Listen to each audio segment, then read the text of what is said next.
Front Seat Life podcast happily presents my Year of Healing the Hustle podcast, where I, Jessica Butts, psychotherapist, 2.5-time author, corporate trainer, and Myers-Briggs expert, share my raw, vulnerable, honest, and in the moment experiences of my journey to heal the hustle.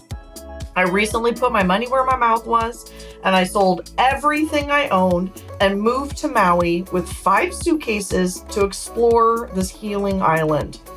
What has come up is a mountain of real life healing the hustle experiences I hope you can see yourself in, so you can also heal your hustle while still being unapologetically who you are. Let's get started.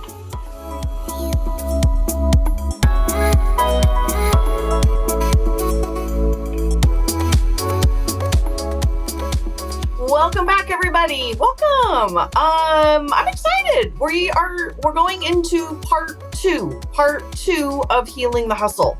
I'm actually going to deviate a lot from my norm, and we'll see how this goes. So I've written about 70% of healing the hustle. I just have been I don't know how to describe it. It has been an absolute chaotic 5 months, and I'm coming out of the other side of it and realizing kind of how chaotic it was.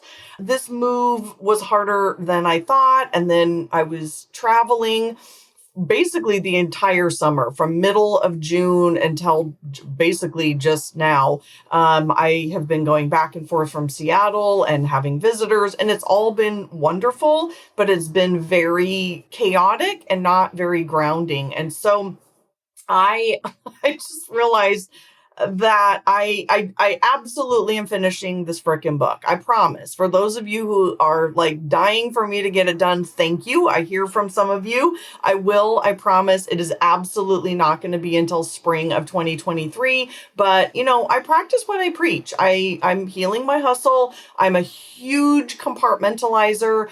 I just finished my Front Seat Life collective. It's something I started a year ago. We just finished. I loved it.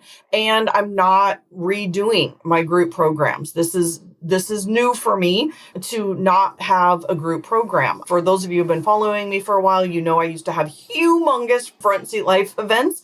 They were 150 to 200 people, quite a production. It was lovely and absolutely the most exhausting thing I've ever done. However, I know the power of groups and I love them. So I am taking that energy that I was putting towards my group program into my retreats. And I will say, this is totally not the topic for today, but I like to start with a little bit of what's going on in hopes that it serves you. And what I'm realizing, and I know this, I practice what I preach, but it's never ceases to amaze me how true it is. And that is when we release something energetically or physically from our life, either a person or thing or something that is taking up time in our life, we open up space for something new.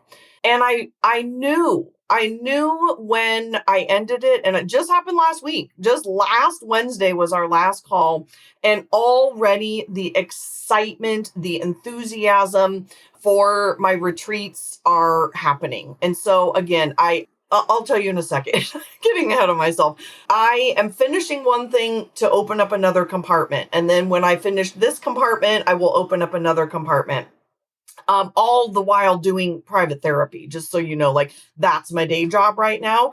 This is my side hustle. The retreats just fill my soul. The corporate speaking gigs that have been plentiful and wonderful are also, part of the jam. So it's not like I'm sitting around eating bonbons, right, when I'm not doing this podcast or something. I've got a lot of irons in the fire, as they will say. However, when we, again, energetically or emotionally or physically release something new can open up.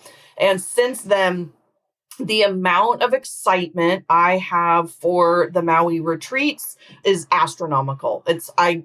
I can't freaking wait. And all of the ideas are coming. I just Marco Polo'd the group. We're in this amazing group chat. And I was sharing with them today that this is how I process. And I think a lot of intuitives do this. I know a lot of intuitives do this.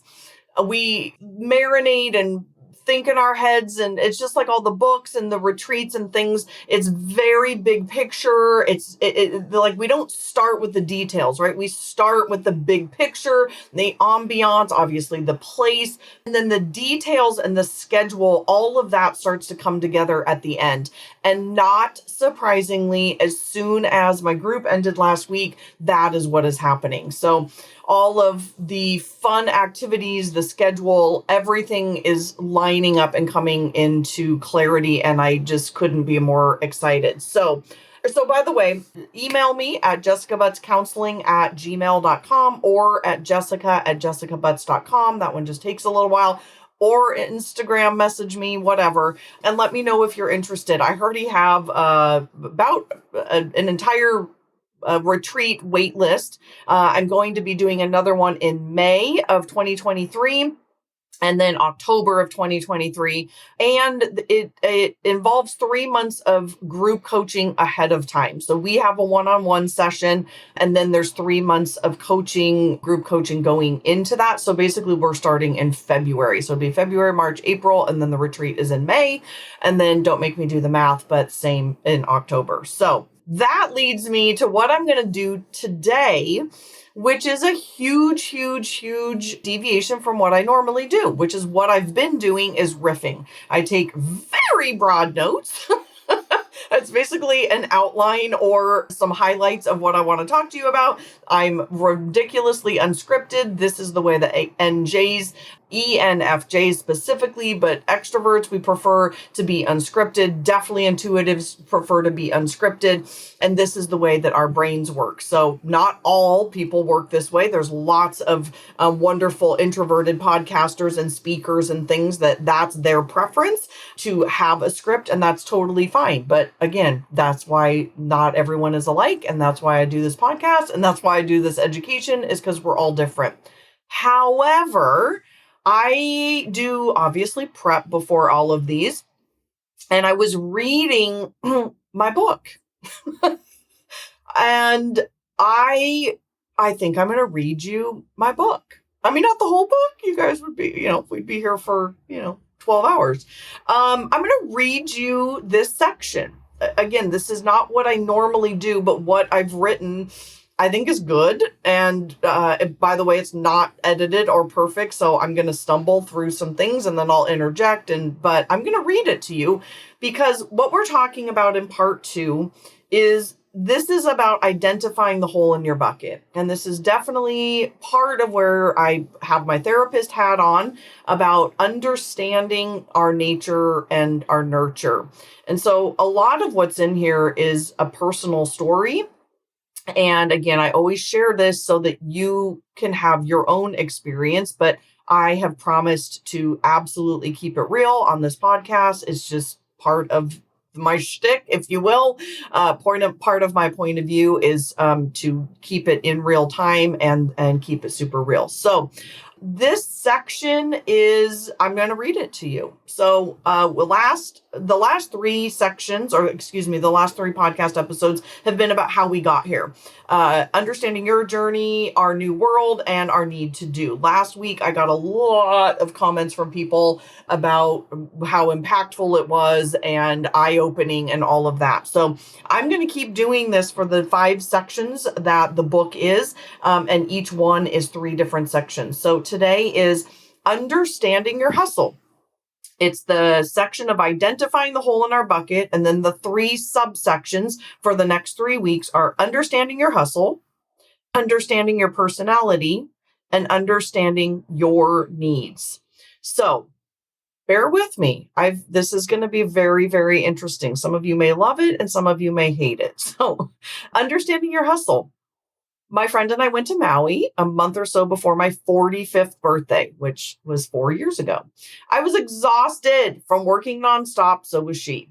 By the way, we're getting this same friend. We're going to be on Kauai together next week. We leave on Friday. So next week is actually, I will not be recording in real time because I'm going to be on Kauai with her. So by the way, I've gotten one sentence into this and I can't even stick to this. So this is going to be very hilarious. I was exhausted from working nonstop. So was she. I was 5 years into my hustle. Now it's 9 years and starting to feel the effects on my body, soul, and spirit. I was running large group programs, hosting huge events, growing and running a team, doing a podcast weekly, making a lot of money, also spending a lot of money. It was exactly what I thought I wanted. Yet I couldn't turn it off ever. Part of that was reality, as it takes a lot of effort to run a business by yourself, to run a team, and also educate, inspire, motivate your clients on a weekly basis. But part of it, and likely a much larger part, was my perception that I couldn't turn it off. I felt obligated to be available to them since they were paying me. It's funny, when I was a therapist, and now I am again, when I was a therapist, I complained there were too many rules keeping me from being able to do the work I wanted to do. However, there was this ethical and legal boundary that kept my work at work and made boundaries easier. When I became a coach, that boundary disappeared, and it was a problem I created. And it was all based on my worth, or lack thereof. See, part of my hustle was people pleasing, and I'm guessing yours is as well. Women are natural caretakers due to both nature and nurture. It runs in our DNA. We overgive because we feel bad or that we aren't doing enough, especially if they are giving us money to be their coach. When I was on vacations, like this one to Maui, I was still answering Facebook or Instagram DMs, checking my email, even though I had put my out of office on, and even had a wonderful assistant covering me, and constantly thinking about my clients, my team, my work. There is also another big reason why I and our type do this is, my friends, we get validation from being busy and feeling needed. And I'm not reading now. This is me. I have done so much more work on this since I've written this about, I don't know, I probably wrote this part, 6 months or so ago, and realizing that this is so tied to my mother wound, my family of origin. I've mentioned this in previous episodes, that this is not something that I could look at because I chose to still be in a relationship with my mom. When she made the choice to cut me out of her life, I had an opportunity to really, really get honest about that and look at that wound. And so I have been seeking validation and being busy, not only from her, but also in my marriage of 20 years that, ended 11 years ago, 9 years ago. I keep saying 11, 9 years ago. But I just see how much this plays in to my life and then so many of my clients' lives. So I know that this resonates with you as well. I'm back to reading. I got extreme validation from being busy and feeling needed. In my marriage, I certainly didn't receive the love, appreciation, or validation I needed. And I can now add in, I did not receive that from my mother either. I hadn't created the tools to give myself yet. So from the time of graduating from grad school 10 years ago, now 11, my job was my sole source of validation. I had not yet learned to simply be. In fact, I heard people say that, and I could not resonate at all. It simply did not compute. I had to be achieving some goal in order to feel validated for my existence on this earth. My clients, potential clients, and strangers on the internet gave me validation and praise, somehow gave me the purpose I was looking for, which now I know I obviously need to give myself, as do you. Let me get back to my tattoo story. My friend was planning to get a tattoo on the way to the airport on our last day. At this point, my body was tattooless, so this felt like a huge decision to permanently ink my body for the first time at 45, yet I felt strongly it was time. My friend went first and got something beautiful, tasteful, and very meaningful to her. It took about 30 minutes. It was then my turn. I was so nervous. I almost pooped my pants. I do get nervous tummy. I sat down, he positioned it. I didn't love the positioning, so he redid it. And then it was in the perfect place on my left inner forearm, facing me, as it was a reminder for me, not anyone else. I have to pause here because you guys are not going to freaking believe this. I went out on a date a couple months ago while I was here. It's this guy. We get together and I go, oh my God, I think you're my tattoo artist. Do you own blah, blah, blah, blah, blah store? So, I mean, come on. You can't make that shit up. You cannot make that shit up. So shout out to him. It was the moment of truth, time to permanently mark myself. And I was terrified it was going to hurt so bad I wouldn't be able to finish it. Approximately 5 seconds later, with zero pain, the word be was tattooed on my arm as a forever reminder to be. Be in the moment, be awesome, be unapologetically who I am, be in my front seat, be enough, just be. Not always do, but be. That was almost 4 years ago, and I am finally embracing this fully. However, I will always have a natural tendency to do, as it is my personality type. I was born this way, and since you have read this far, my guess is your personality type is similar to mine. Shout out to all us control freak J's. Whoop, whoop. I don't need to be reminded to do stuff or make a list or just be intrinsically motivated to be on time. I got that shit down. We all got that shit down. Us J's, we got that. I don't need a reminder on my arm. I need to work on being, and so do you. I have been doing therapy and Myers-Briggs work for a long time. And the one thing that remains to be the biggest lesson for my clients, whether that be an entrepreneurial client, a therapy client, a couple, or a badass lady boss, is that learning why we are the way we are. I also find it the most overlooked part of personal development books because, quite honestly, most of the people writing them don't have any experience with it. Most coaches, gurus, podcasters, and authors have limited knowledge to no knowledge or education of these very important topics. They only want to talk about solutions. They have all the tools in the world, but we have to do some deeper digging before we can go straight to the solution. And that, my friends, is the balance between coaching and therapy. Therapy sometimes only looks at the past and never offers solutions. And coaching only looks at solutions most of the time. And we have to look at both.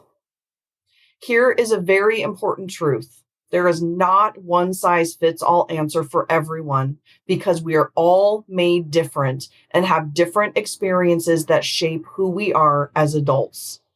Awareness before change. Stop beating yourself up.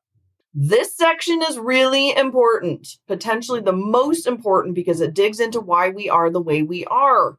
And I have found for myself and in thousands of clients over the years that understanding ourselves, how we are born into this world, is not only the most validating, but it gives us direction on how to move forward specifically for our rare and unique personality type. Up until this point in my career, I've specifically worked with weirdos of the world, as Myers-Briggs calls them, intuitive types. Both my first books, Live Your Life from the Front Seat and Don't Do Stuff You Suck At, focus on intuitives. This type always needs to be thinking about the future, to always be planning ahead, to always be creating more.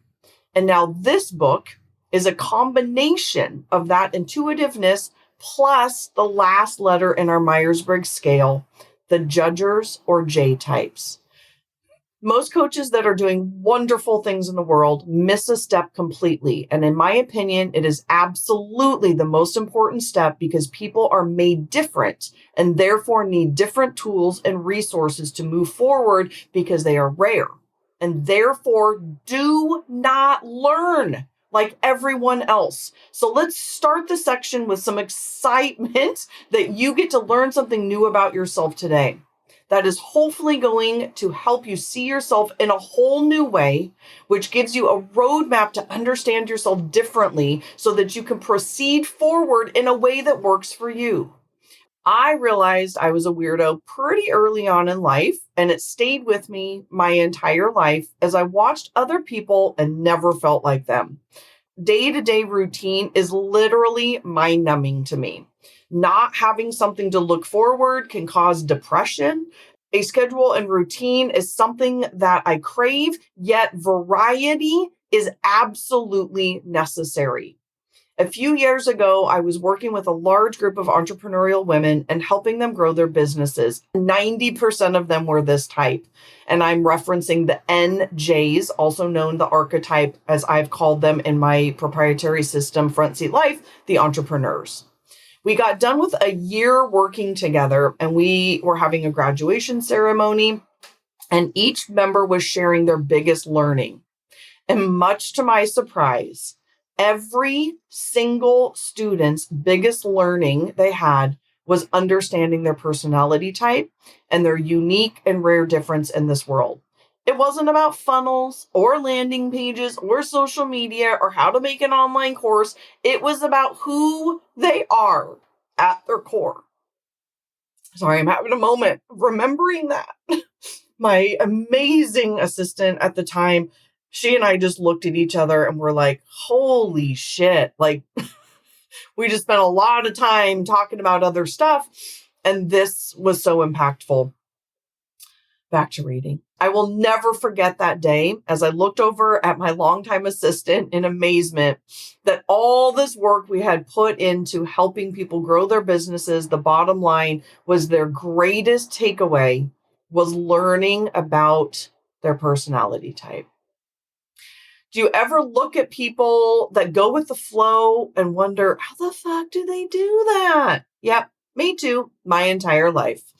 People that don't worry about the future and are perfectly content in the here and the now, or are fine with a 9-to-5 job and daily routine. Yeah, well, it's because we aren't those people. It's time we learn why we are so different, why we need a different life. So let's dig in. That's the beginning section, my friends. That is the beginning section.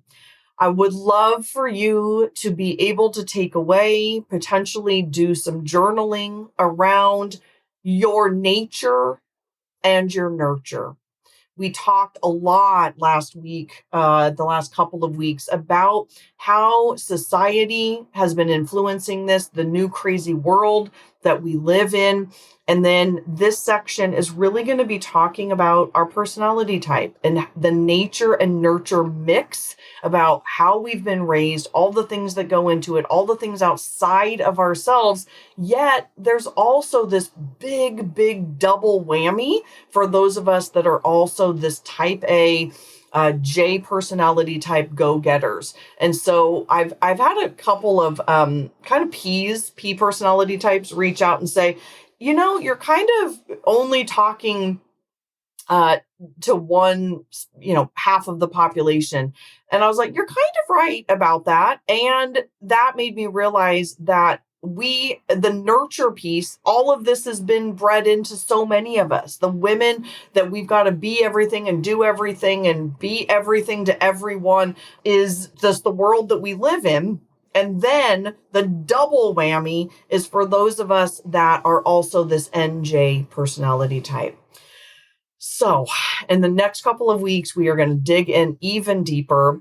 In the meantime, thank you. Thank you for letting me deviate. That was a little awkward. I hope it wasn't terrible to listen to. It's certainly not my norm, but it was kind of fun. It was fun to bring this back up and share some personal stories with you, and get ready for, some more type talk next week, because I'm obsessed with that.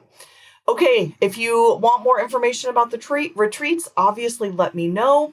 For those of you who are loyal listeners, I will say too, I've got probably 1 or 2 private spots coming up that I'm going to start promoting on social and to my email list. Probably middle of September, kind of every other week, private therapy / coaching sessions. So, loyal listeners, if that is you and you are ready to do some work with me, I would be literally completely honored. It's my favorite thing to do. I love it.